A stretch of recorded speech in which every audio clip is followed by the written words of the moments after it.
Am I the a-hole for not accepting my ex's baby as my own? I, male 39, was married to Kelly, female 36. We have 3 kids, 14-year-old, 12-year-old, and a 6-year-old. Kelly got pregnant early in our relationship, and we got married when my firstborn was 1-year-old. Then she decided to be a stay-at-home mom. She met Josh, who was a fitness trainer. Kelly told me she was no longer attracted to me and wanted divorce. I suggested therapy, but she said she saw no point since the attraction is gone. We have now 50-50 custody of our kids, and I pay child support and alimony since she has no job. She got pregnant by Josh after a hookup, but Josh disappeared when she told him about the pregnancy. She is about to give birth soon. She told me last night she want to give the baby my last name so all kids have the same last name. I said that's odd, since my name wouldn't be on a birth certificate. She said, "That's what I'm saying. You have always been a great dad, and it's cruel that the baby would be left out while the siblings have you." I said no, and I doubt she legally even can without my consent. I only care about my kids. She said I'm heartless and cruel. After all, baby will be my kids' siblings. Am I the a-hole? Edit to add, I live in Toronto. No, there is 0% chance that I would be the father. I'm black. Josh, whom I've never met in person, is like my ex-wife, Caucasian with blonde hair and blue eyes. So the baby will clearly look so different than me and the kids. I'm not sure why Kelly plans to lie to the poor baby about the dad. I'm not trying to be cruel or be malicious. I was a complete mess after my divorce. Heartbroken. After so much therapy, I decided to let her go. I'm now focusing on my kids and our kids and mine's mental health. I am single by choice because I don't think my kids and I are there yet to have a new person in our lives. Now for the top comments. Not the a-hole. It's not your baby. I understand she wants them not to feel excluded from the other kids, but you don't really have a responsibility here. Although pretty sure she could name the baby whatever she wants, I don't think you can stop her. Just make sure you're not on a birth certificate. Can she write my name as the dad without my consent?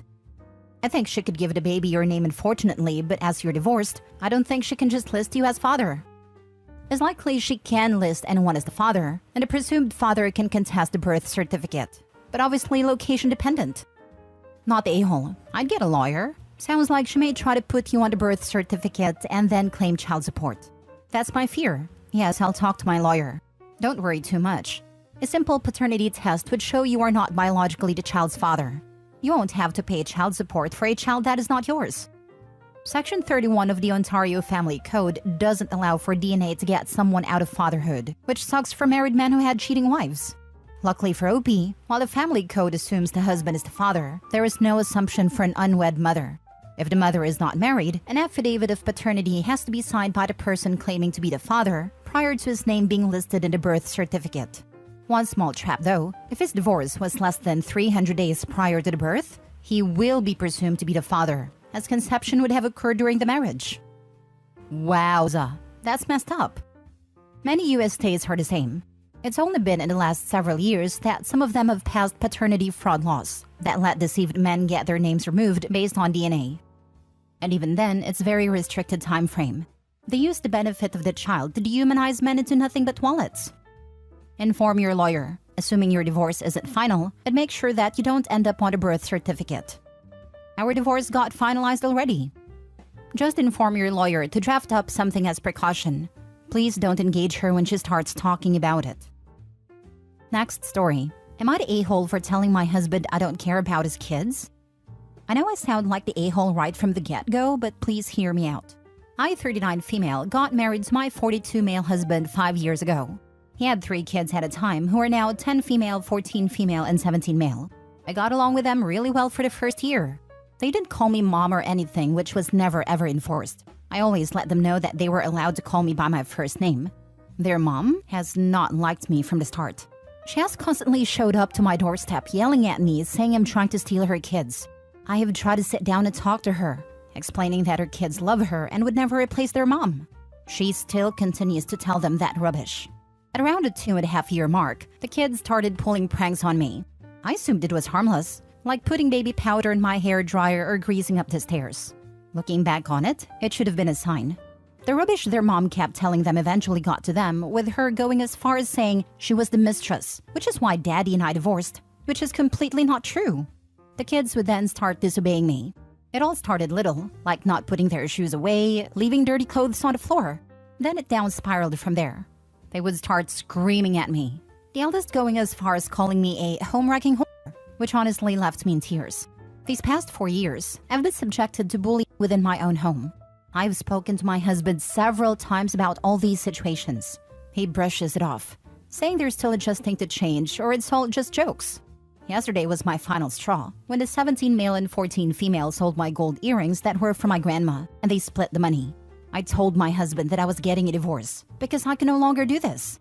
He begged and pleaded with me and said, "Don't you care about the kids?" I told him I didn't care about them one single bit. I'm at my parents' house now, and he keeps texting and apologizing, saying he'll buy me new ones. I'm yet to respond. Am I the a-hole? Call the cops and file a report to get your stolen items back, or at least to force accountability. You were wise to leave. Don't look back. Not the a-hole. This, report them stolen. They need to know there are consequences for their actions. This, if they were pawned, I hope he may get them back. I hope she does. What cruel children. Part of me thinks there is a very good chance the ex-wife has it. Not the a-hole. After 5 years, they should have been adjusted. And no, greasing the stairs is not just a joke. I'm sure he's aware of the change in the kid's behavior. He's ignoring it because he doesn't want to have to deal with it. Those earrings had sentimental value.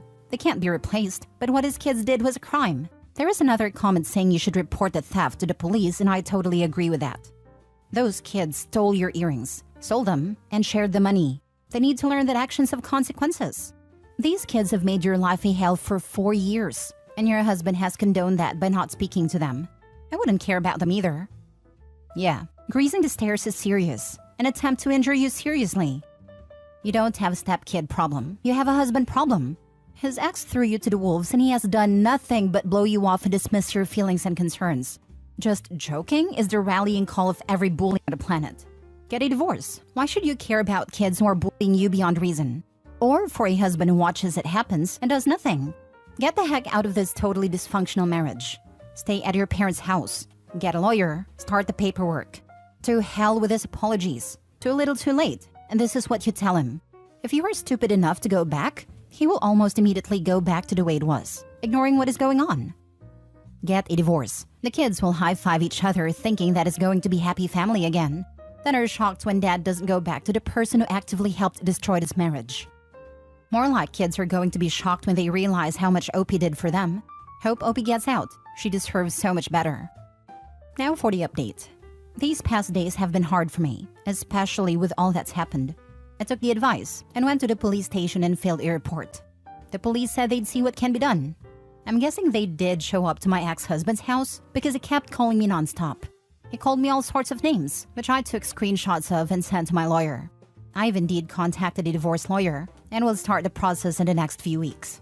Thank you so much, everyone. An update won't come out for a while though because I'm still figuring things out. Next story. Am I the a-hole for not telling my wife I donated sperm before we started dating, and she more than likely is not having my first child? This one I admit is a bit strange, and honestly, I never thought of the impact of my actions long ago when I was making a little side cash. Long story short, I was in college about 15 years ago, and like every college student, I was low in cash. And I was flipping through the school paper and saw an ad for a sperm donation. It said something along the lines of, no mental illness, no drugs, no alcohol, excellent physical shape, come make $500 a month. It sounded like a scam, but I went to the address and it was a legit doctor's office looking place. Everything looked legit, paperwork and all. Turns out because of my grades, healthy lifestyle, being 6 feet tall and so on, I actually got $650 a month for coming in for regular donations. This was huge for me. Heck, my rent in those days for a townhouse was $450. I only did it for a year and never really told anyone about it. Just moved on with my life, no different than any other side gig. So boom, my wife and I had been trying for months to have a kid. Eventually we end up getting pregnant and it's a pretty exciting time for the both of us. Everything went bad and made all those old donation memories I never really thought about came back in a flash. When at the baby shower, one of my wife's friends bought a onesie for the baby that said, Mom and Dad's firstborn, handled with care. I thought it was cute, but then it made me think our baby probably isn't my firstborn. It ate at me for like a week. Then I told her about the sperm donation I did in college and how I'm pretty sure she's not having my first child. All hell broke loose. She was furious. especially since we tried for so long before she could get pregnant. Said I lied to her, and I don't see it like that. I've dated women before her, and I never thought to start out, "Hi, I'm Brendan and I donated sperm 15 years ago." Or that would be a big deal. She's been sleeping at her sister's house for a week now. Am I the a-hole? You win the worst possible timing award for today. He could have announced this in the delivery room. So, second worst? Third, could have been when a 15-year-old shows up on their doorstep looking for medical information. Or when a family member does one of those genetic info websites. Holiday family gathering and someone mentions 20 kids that came out of nowhere. You're the a-hole. They aren't your children. You are their sperm donor. Your wife is having your first child. Buy her roses and apologize. Biologically, they are. His kid could have dozens or even 100 half-siblings. Sperm banks in the US are completely unregulated. There are sibling pods of over 100 half-siblings. People have accidentally dated their own half-sibling. Lol, I gave sperm too, and wife wasn't happy to hear that either. But my timing and phrasing weren't as idiotic as yours. I wouldn't be angry if it happened before I knew him. I don't understand that. I don't own my husband's balls. It's the timing. She had fertility troubles and is finally pregnant. It is far enough along to have the baby shower and preparing for everything huge and hormonal. Then, oh, by the way, this isn't my first kid. I may have random ones out there. Yeah, that should have been a before or after pregnancy conversation. Too much hormonally charged emotion going on right now. It took me a long time to get pregnant as well due to PCOS.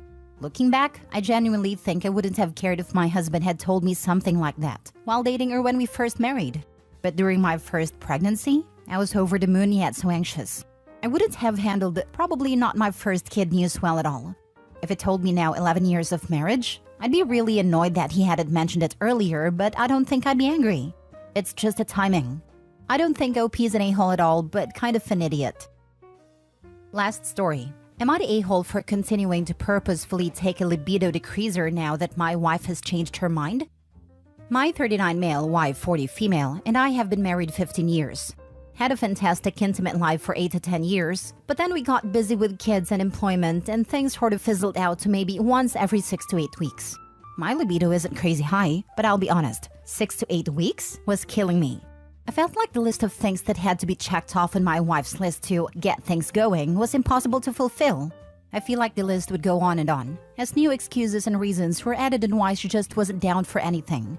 I was by far the only initiator for the last few years, and would get turned down 9 times out of 10.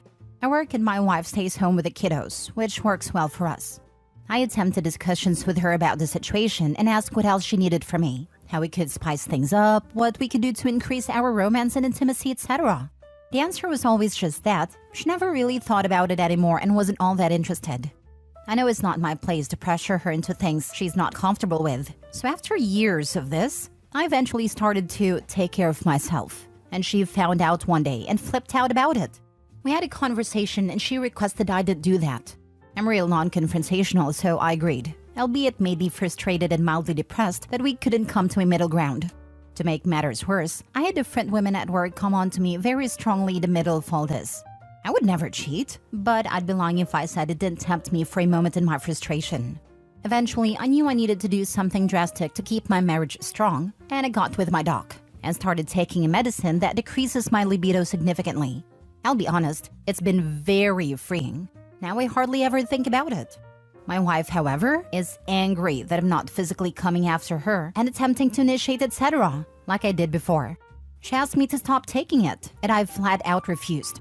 I love that I don't feel negative about this situation anymore, because it doesn't preoccupy my mind like it did before. I honestly don't ever want it to go back how it was before. Am I being an a-hole by sticking with it? Not the a-hole. Coming from a wife of 12 years, I'm really struggling to see your wife's point of view here. In that, you've come up with 2 solutions to this problem, and both she's not happy with? Info, what are the conditions she's asking for? Some completely reasonable, to be honest. One's romance, one's communication, one's emotional intimacy as well. But then the list gets added too. Kids have to be 100% asleep. I can't have said anything remotely construed as negative or impatient in the preceding weeks. She can't have too many stressors on her mind. Can't be too tired. Has to feel confident. House has to be clean. The list goes on. She is an amazing person. Couldn't ask for a better mother to our children. Just wanted to make sure I wasn't just being a prick on this issue and couldn't see it. She won't be intimate with you. She gets mad you rub one out. She gets mad you're no longer interested. You literally cannot win. Not the a-hole. Seriously, what the heck is he supposed to do? If I were OP, I would ask her that. Very seriously, to see what her reply is. She wants to be in total control of the intimacy, without feeling like she has to be. Her horny is the only one that matters, and any acknowledgement of his counts as pressure. She hates him in the relationship, irrespective of whether she is beating off, because it makes her feel like she's not doing enough in. She also thinks that if she can live without it, then so must he. Otherwise, the relationship is one-sided, and that's not a power dynamic she can abide. If I had to put a root cause in all this, I would think she secretly wants for the relationship to be over, but she doesn't want to be the one to say it, because she doesn't want to be the bad guy. She doesn't want the intimacy at all, just the associated power with being pursued for it. Yeah, this is 100% the reason. She doesn't want intimacy, but likes the attention and holding the power. She can reward him anytime he jumps through enough hoops for a pity bang, and the rest of the time he's basically begging for any attention. Now that he's shut off the horny faucet, she's not getting the attention, and she's lost her favorite card to play to keep him wrapped around her finger. What an a-hole.